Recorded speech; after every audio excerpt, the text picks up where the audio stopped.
Hello everyone, I'm Dr. Sunfun, and today we're going to go over our mid-lane meta-analysis, where I combine 5 of the top sites for tier lists for League of Legends, Lolalytics, OP.gg, League of Graphs, U.gg, and Blitz.gg into one list where you can find the best builds and best rune pages to go into the Rift and dominate. First up is Kassadin. Kassadin is our number 5 champion in the top 5 best mid laners for the start of patch 10.3. Summoners you're going to choose are going to be Flash and Ignite, although if you are experienced, Flash and Teleport can be better than Flash Ignite. Kassadin's an interesting champion where the early game is not going to be where you find you're going to be carrying the game as Kassadin. It is definitely after he hits his 2-item spike with Rod of Angels and Archangels that you start carrying the game.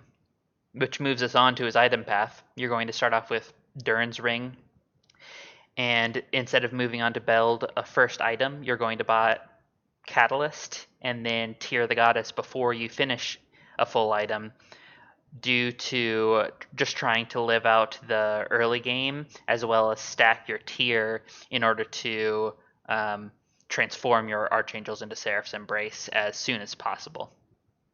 Once you buy the Catalyst and tier, Rod of Ages, Sorc Shoes, Archangels, Zhonya's, Rabadon's, and Lichbane are currently his top build for 10.3.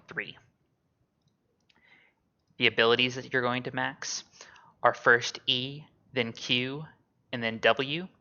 Your first 6 levels are going to be Q, then W, then E, then Q, Q, and then R. And then finally for his runes, you're going to go Fleet Footwork with Domination as your secondary, Presence of Mind, Tenacity, and Coup de Grace in the Precision tree, Taste of Blood, and Ravenous Hunter in the Domination tree, with double adaptive and the magic resistance stat modifiers. The number 4 mid lane champion on our top 5 list is Talon. Talon is also a little unique like Kassadin, where he does need Boots of Mobility in order to get going, as well as Tiamat. But first, the summoners you're going to grab are Flash and Ignite. And then moving on to the items, you're starting off with Longsword and a refill potion in order to go for an early Tiamat as soon as you can, as well as getting Boots of Mobility as soon as you can. Upon getting both Tiamat and Boots of Mobility as a combo, the way to carry with Talon is to use Tiamat and your W to clear your mid wave as soon as you possibly can. Most champions will not walk up to you as Talon because of his high kill threat, and then you're going to immediately leave and run either to top lane or bottom lane, generally bottom lane because there's more kill potential there with 2 people being there for you to kill instead of 1. And you'll gank the lanes over and over and over again, whether it's top or it's bottom. This is how Talon carries the majority of his games, and it's very hard to stop him because he can jump over the walls in such a way to avoid wards that most people place down. Once you complete Tiamat and Boots of Mobility, you're going to finish the rest of his build by getting Duskblade, Yumu's, Edge of Night, Black Cleaver, and then finish off your Tiamat with Ravenous Hydra. The abilities you're going to max first is going to be W, then Q, and then finally his E. The W maxing first is purely because of your wave clearing potential. The Tiamat plus his W early on can completely clear a wave fairly quickly.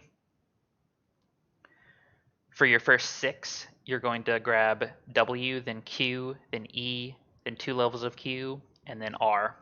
And then finally for his runes, you're going to go Electrocute into Sorcery second, with Sudden Impact, Eyeball Collection, Ultimate Hunter under Domination, Absolute Focus and Scorch under Sorcery, with double adaptive and the magic resist stats for your 3 stat choices. The third mid lane champion in our top 5 of the meta analysis is Diana. Diana is very similar to Talon, except that she doesn't gank as the main way to carry. So if you're not used to the ganking playstyle and not used to Talon's ability to jump over walls, Diana is a just pure laner who can get ahead with laning mechanics and with teamfight prowess. Summoners you're going to choose are Flash Ignite, and then item path for her, you're going to start out with Durin's Ring and Pots, then go into Rod of Ages, Sorc Shoes, Nashor's Tooth, Zhonya's Hourglass, Rabadon's Deathcap, and finish with Void Staff. The ability path for Diana that you're going to follow is maxing her Q first, then her W, and then her E. And for your first 6, you're going to level Q, then W, then E, 2 levels of Q, and then R. And then for runes, you're going to get Conqueror and Domination for your secondary. For the precision tree, you're going to go Triumph, Alacrity, and Coup de Grace. And for your secondary Domination, you're going to get Taste of Blood and Ravenous Hunter. For your stats, just like most of mid laners, you're going to grab Double Adaptive and the 8 Magic Resist for your stats. The number 2 spot for our top 5 meta-analysis for the mid lane is going to be Echo. Echo is an extremely safe champion, and he can also very easily carry games through high intensity or through high damaging abilities, as well as an ultimate that allows him to both play very aggressively, which forces reactions from the enemy where they can mess up, as well as being extremely safe and able to protect a certain item that you should be getting consistently every game. But first, for summoners, you're going to go Flash and Ignite, and then moving on to the items, you're going to start off with Corrupting Potion. First build is going to be Protobelt, then Sorc Shoes, then Lichbane, and then you're either going to go Magi Soul Stealer if you are getting a lot of kills after your first 2 items, or you're going to go Zhonya's. And once you've gotten either one, you're going to get the other. And then finish off your build with Rabadon's. Echo is a Magi's user and should be getting Magi's most games, even if you're not doing extremely well every single game. It's so easy to keep stacks on Echo because of his ultimate that it is worth it to try and stack as much as you can, because Magi's is an extremely strong item when it's above the 10 stacks for you to grant, what is it, Dread?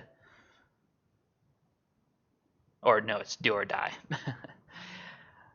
Then moving on to his abilities, you're going to max your Q first, followed by your E, and then finish off with your W. Your first 6 levels are going to be Q, then E, then W, then 2 levels of Q, and then R. And for runes, you're going to go Domination Tree with Sorcery second. You're going to grab the Electrocute Keystone with Sudden Impact, Eyeball Collection, and Ravenous Hunter. And then under Sorcery, you're going to grab Absolute Focus and Gathering Storm. For your stats, just like most mid laners in this list, you're grabbing Double Adaptive with Magic Resist. Then finally, for our number 1 spot for 10.3 at the moment is Fizz. Fizz is the number 1 best champion and most consistent champion you should be playing mid right now. He's extremely aggressive and fairly safe. He can blow people who are out of position up, as well as engage fights with his ultimate, which causes your team to follow him in. For summoners, you're going to grab Flash and Ignite. His item path is similar to the previous champion we covered, Echo, but without the Magi Soul Stealer. You're going to grab Protobelt, Sorc Shoes, Lichbane, Zhonya's Hourglass, Rabadon's Deathcap, and then Void Staff. For abilities, you're going to max your E first, followed by your W, and then finishing your Q. For your first 6, you're going to put points into first E, then W, then Q, then 2 points in your E, and then get your R. And for runes, you're going to go Domination Tree with Electrocute and Precision Tree second. In the Domination Tree, you're going to grab Sudden Impact, Eyeball Collection, and Ravenous Hunter. And then in the precision tree, you'll grab Triumph and Coup de Grace, followed with your stats of Double Adaptive and Magic Resist, like the rest of the mid lane champions. That does it for the top 5 meta-analysis for mid lane. I just wanted to give you a brief glance at the spreadsheet that I use and to show that I have actually been doing this for quite some time. I've had a few questions on how I do everything, and it would take me an extremely long time to explain everything, but as I've said, meta-analysis is a more scientific-y term for basically saying the average of something. And